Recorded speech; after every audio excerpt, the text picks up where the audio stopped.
আসসালামু আলাইকুম। আমি তানফির আল রাজি খান। বর্তমানে পড়াশোনা করছি ঢাকা মেডিকেল কলেজে পঞ্চম বর্ষে। আজকের ভিডিওতে একটা পেডিয়াট্রিক পেশেন্টের উপর কীভাবে জেনারেল এক্সামিনেশন করতে হয় আমি সেটি ডেমনস্ট্রেট করে দেখাবো।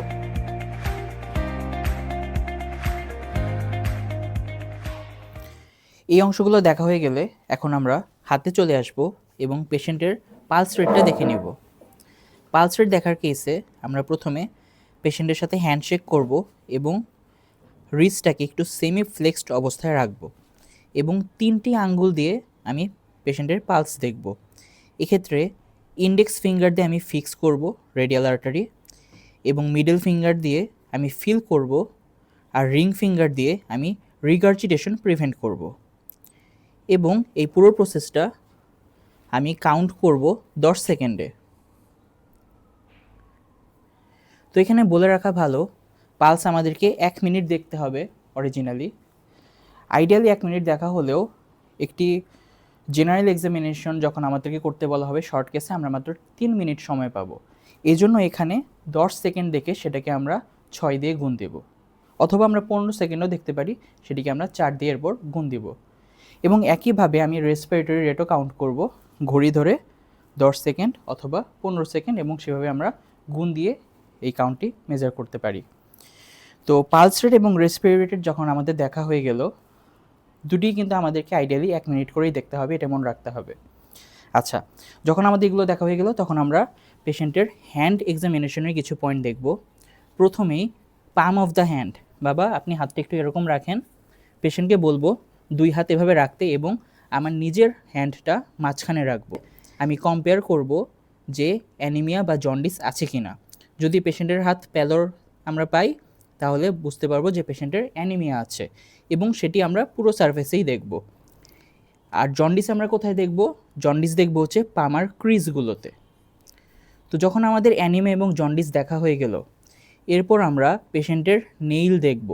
নেইলের ফাইন্ডিংগুলো খুবই ইম্পর্ট্যান্ট এবং সেটা আমরা একটু আই লেভেলে বসে দেখার চেষ্টা করব। কি কি দেখব আমরা?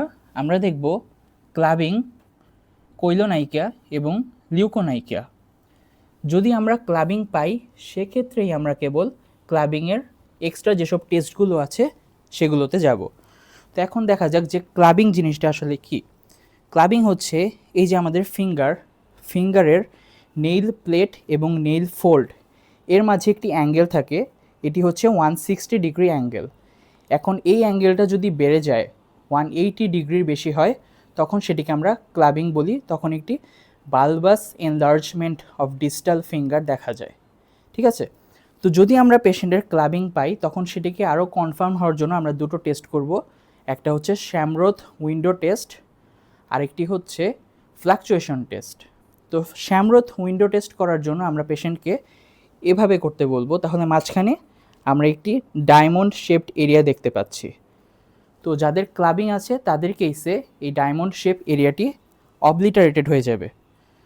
তো যেহেতু এই পেশেন্টের কেসে আমরা ক্লাবিং পাইনি, এজন্য পেশেন্টকে আমরা সেটা করতে বলছি না। যদি পেতাম তাহলে আমরা পেশেন্টকে এরকম ম্যানুভার করতে বলতাম। শ্যামরথ উইন্ডো টেস্ট ছাড়াও আমরা করতে পারি হচ্ছে ফ্লাকচুয়েশন টেস্ট। এই কেসে আমরা যে ফিঙ্গারে ক্লাবিং পেয়েছি সেই ফিঙ্গারের এই যে এখানে হচ্ছে দুটি ইন্টারফ্যালেঞ্জিয়াল জয়েন্ট, এই প্রক্সিমাল ইন্টারফ্যালেঞ্জিয়াল জয়েন্টকে আমি হচ্ছে আমার দুটো মিডল ফিঙ্গার দিয়ে ফিক্স করব এবং টিপ অফ দ্য ফিঙ্গারকে আমি আমার থাম্ব দিয়ে হচ্ছে ফিক্স করব। আর আমার দুটো ইন্ডেক্স ফিঙ্গার রাখবো ডিস্টাল ইন্টারফ্যালেঞ্জিয়াল জয়েন্টে। ইন্ডেক্স ফিঙ্গার দিয়ে এই ইন্ডেক্স ফিঙ্গারে প্রেস করব এবং দেখব কোনো ফ্লাকচুয়েশন ফিল করি কিনা, এবং একইভাবে এই ফিঙ্গার দিয়েও এই সাইডে দেখব। এভাবে আমরা ফ্লাকচুয়েশন টেস্ট করতে পারি। তো ক্লাবিং দেখার পর আমরা দেখব হচ্ছে কৈলোনাইকিয়া এবং লিউকোনাইকিয়া। তো এগুলোও আমরা হচ্ছে আই লেভেলে বসেই দেখব। কৈলোনাইকিয়ার ক্ষেত্রে ফিঙ্গারটা এমন হবে যে স্পুন শেপড ফিঙ্গার, সেক্ষেত্রে সেন্ট্রাল এরিয়াতে কনকেভিটি থাকতে পারে, এমনটা কনকেভ যেন সেখানে 1 ড্রপ অফ ওয়াটার এটি হোল্ড করতে পারবে। একে বলা হয় কৈলোনাইকিয়া। আর লিউকোনাইকিয়া হচ্ছে কিছু কিছু কেসে দেখা যায় যে পেশেন্টের ফিঙ্গারে নেইল প্লেটের উপর হোয়াইট হোয়াইট কিছু দাগ দেখা যায়, হোয়াইটেনিং অফ নেইলস, একে বলা হয় লিউকোনাইকিয়া। তো হাতে হচ্ছে আমরা এই 3টে জিনিস দেখে নিলাম। হ্যান্ড দেখার পর এবার আমরা দেখব ডিহাইড্রেশন। ডিহাইড্রেশন আমরা কোথায় দেখব? আম্বিলিকাস এবং ফ্ল্যাঙ্কের মাঝামাঝি এরিয়াতে।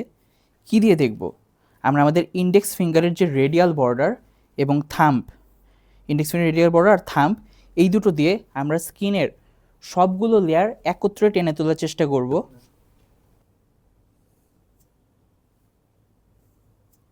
এভাবে আমরা ডিহাইড্রেশন দেখে নিলাম। আইএমসিআই অনুযায়ী ডিহাইড্রেশন 3 রকম হতে পারে: নো ডিহাইড্রেশন, সাম ডিহাইড্রেশন এবং সিভিয়ার ডিহাইড্রেশন। এই যে আমি স্কিন পিঞ্চ টেস্ট করলাম, এটি যদি ইমিডিয়েটলি ব্যাক করে তাহলে সেটাকে আমরা বলবো নো ডিহাইড্রেশন। যদি এটি 2 সেকেন্ডের কম সময়ে ব্যাক করে অর্থাৎ স্লোলি, একে আমরা বলি সাম ডিহাইড্রেশন। আর যদি 2 সেকেন্ডের বেশি সময় ধরে ব্যাক করে অর্থাৎ ভেরি স্লোলি, তখন আমরা সেটাকে বলি সিভিয়ার ডিহাইড্রেশন। ডিহাইড্রেশন দেখা হয়ে গেলে এরপর আমরা দেখব হচ্ছে ইঙ্গুইনাল লিম্ফ নোড। কারণ মনে করে দেখো আমরা কিন্তু হেড থেকে টোর দিকে যাচ্ছি। তো ইঙ্গুইনাল লিম্ফ নোড এটা আমরা কোন জায়গায় দেখব? এটা আমরা দেখব হচ্ছে just below the inguinal ligament. এখন কথা হচ্ছে ইঙ্গুইনাল লিগামেন্ট কোথায় থাকে? এটার এক্সটেনশন হচ্ছে এখানে অ্যান্টেরিয়র সুপিরিয়র আইলেক্স স্পাইন আর এখানে হচ্ছে পিউবিক টিউবারকল। এই দুটো বরাবর হচ্ছে ইঙ্গুইনাল লিগামেন্ট থাকে। আমরা পাই বা না পাই আমাদেরকে প্রসিডিউরটা করে দেখাতে হবে। তো কি বলছিলাম যে just below the inguinal ligament এই জায়গায় আমরা হচ্ছে, তোমরা জানো যে 2টি গ্রুপে থাকে, এইভাবে হচ্ছে হরাইজন্টাল গ্রুপ এবং এখানে হচ্ছে ভার্টিক্যাল গ্রুপ। তো এইভাবে আমি হচ্ছে ইঙ্গুইনাল লিম্ফ নোডগুলো পালপেট করে নিব 2 সাইডেই। ইঙ্গুইনাল লিম্ফ নোড দেখার পর আমরা এরপর দেখব হচ্ছে পপলেটিয়াল লিম্ফ নোড। যদিও এটি জেনারেল এক্সামিনেশনের স্পেসিফিক্যালি পার্ট না, তবু কোনো কোনো টিচার প্রেফার করেন এটি দেখার জন্য। তো এটা আমরা কীভাবে দেখব? আমরা পেশেন্টের নিকে হচ্ছে ফ্লেক্স করতে বলবো বা পার্টটা একটু ভাঁজ করেন।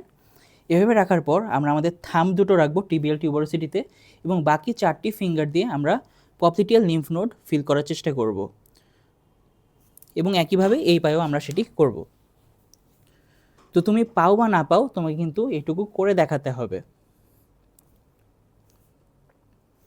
আচ্ছা, এটি দেখার পর আমরা দেখব, একটু নিচে নেমে আসলাম, এখন আমরা দেখব হচ্ছে ইডেমা।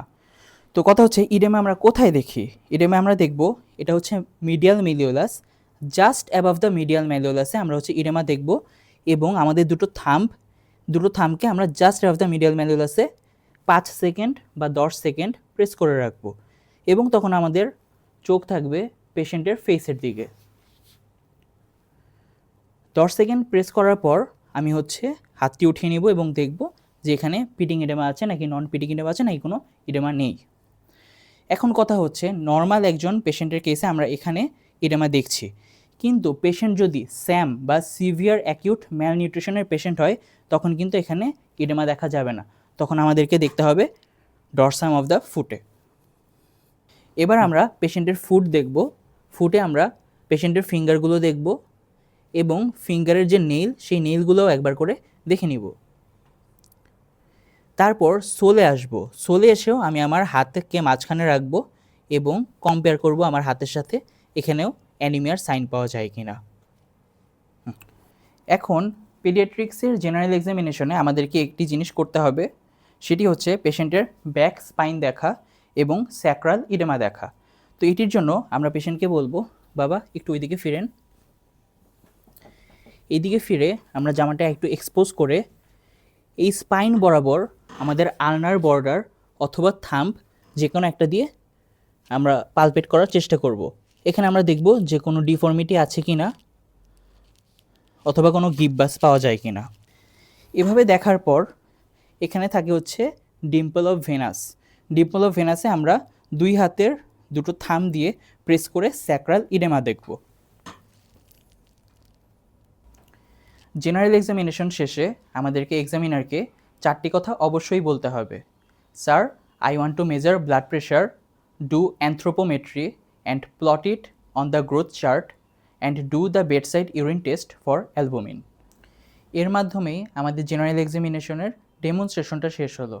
এখন কথা হচ্ছে যদি শর্ট কেসে আমাদের আসে তাহলে আমরা এইটুকুই করব, কিন্তু লং কেস লেখার ক্ষেত্রে জেনারেল এক্সামিনেশনে এরপরে আরও কিছু পয়েন্ট অ্যাড হবে। যেমন এখানে আমরা কি বললাম যে আমরা বেডসাইড ইউরিন টেস্ট করতে চাই, তো সেটির 3টি পয়েন্ট তুমি হচ্ছে অ্যাড করবে। 3টি পয়েন্ট কী কী? প্রথমে হচ্ছে সেটার ফিজিক্যাল অ্যাপিয়ারেন্স বা কালার কীরকম সেটি বলবে, অ্যালবুমিন পাওয়া যাচ্ছে নাকি, মানে প্রোটিন ইউরিয়া পাওয়া যাচ্ছে নাকি, সেটিকে তোমরা হচ্ছে নীল অথবা প্লাস এরকম +1 2 3 এরকম 4টা প্লাস পর্যন্ত এভাবে বলতে পারবে যে ম্যাসিভ প্রোটিন ইউরিয়া, অথবা তুমি হচ্ছে সুগার আছে কিনা, বা যদি না থাকে তাহলে অ্যাবসেন্ট। এই 3টে পয়েন্ট দিয়ে হচ্ছে বেডসাইড ইউরিন টেস্টটা হচ্ছে কমপ্লিট হবে। লং কেস লেখার ক্ষেত্রে এরপর আরেকটি পয়েন্ট অ্যাড হবে জেনারেল এক্সামিনেশনের পরে, সেটি হচ্ছে অ্যানথ্রোপোমেট্রি। অ্যানথ্রোপোমেট্রিতে আমরা কয়েকটি পয়েন্ট এখানে লিখব। প্রথমে হচ্ছে হাইট বা লেংথ। তো লেংথ আমরা হচ্ছে ছোটো বাচ্চাদের কেসে দেখি যারা হচ্ছে স্ট্যান্ড মানে দাঁড়াতে পারে না, আর যারা দাঁড়াতে পারে তাদের কেসে আমরা হচ্ছে হাইট মেজার করি। তো এটি সেন্টিমিটারে লেখা হয় এবং গ্রোথ চার্টে প্লট করার পর সেটা হচ্ছে সেন্টাইলে প্রকাশ করা হয়। এরপর আমরা দেখব হচ্ছে পেশেন্টের ওয়েট যদি হচ্ছে আমাদের ওয়ার্ডে ওয়েট মেশিন না থাকে তাহলে তো আমরা ওয়েট মাপতে পারতেছি না, কিন্তু অরিজিনালি ওয়েট যদি আমরা হচ্ছে ওয়েট মেশিনের মাধ্যমে নিই তাহলে হচ্ছে অ্যাকুরেট হবে। নাহলে আমরা পেশেন্টের ইনফরমেন্টকে জিজ্ঞাসা করব যে ওয়েট কত। এরপর আমরা যেহেতু হাইট আর ওয়েট জেনে গিয়েছি, তারপর আমরা দেখব হচ্ছে বিএমআই। যেহেতু বিএমআইয়ের ফর্মুলা তোমরা জানো, এই জন্য সেটা আমি আর আলাদা করে মেনশন করছি না। বিএমআই থেকেও আমরা হচ্ছে পেশেন্টের নিউট্রিশনের একটা ধারণা পেতে পারি। এরপর আরও কিছু জিনিস আমরা দেখব, সেটা হচ্ছে মিড আপার আর্ম সার্কামফিয়ারেন্স। এটা হচ্ছে মোয়াক টেপ দিয়ে দেখা হয়। এটি কাদের জন্য প্রযোজ্য? এটি হচ্ছে 6 মান্থস থেকে 59 মান্থস পর্যন্ত যে চিলড্রেন আছে তাদের কেসে হচ্ছে মোয়াক টেপ দিয়ে মোয়াক মেজার করা হয়, এবং এটির মাধ্যমেও আমরা নিউট্রিশনের একটি আইডিয়া পেতে পারি। আমরা আর কি দেখতে পারি? আমরা দেখতে পারি ওএফসি বা অক্সিপিটো ফ্রন্টাল সার্কামফিয়ারেন্স। এটিও আমরা সেন্টিমিটারে মেজার করব, এবং এটি 3 বছর বয়সের ছোট বাচ্চাদের কেসে আমরা মেজার করব। এবং লাস্ট পয়েন্ট হচ্ছে বিএসএ বা বডি সারফেস এরিয়া। এটির জন্য যে ফর্মুলা সেটিও স্ক্রিনে দেখানো হলো, তোমরা এর মাধ্যমে body surface area metre square এককে মাপতে পারবে। এর মাধ্যমেই জেনারেল এক্সামিনেশনের বিভিন্ন পয়েন্ট আমরা কিভাবে ডেমনস্ট্রেট করব সেটি দেখানো হলো। এখন পরীক্ষায় এক্সামিনারের সামনে কিভাবে করে দেখাতে হবে সেটি তোমাদের তাহমিদ ভাইয়া করে দেখাবেন। আশা করি তোমরা এতে উপকৃত হবে।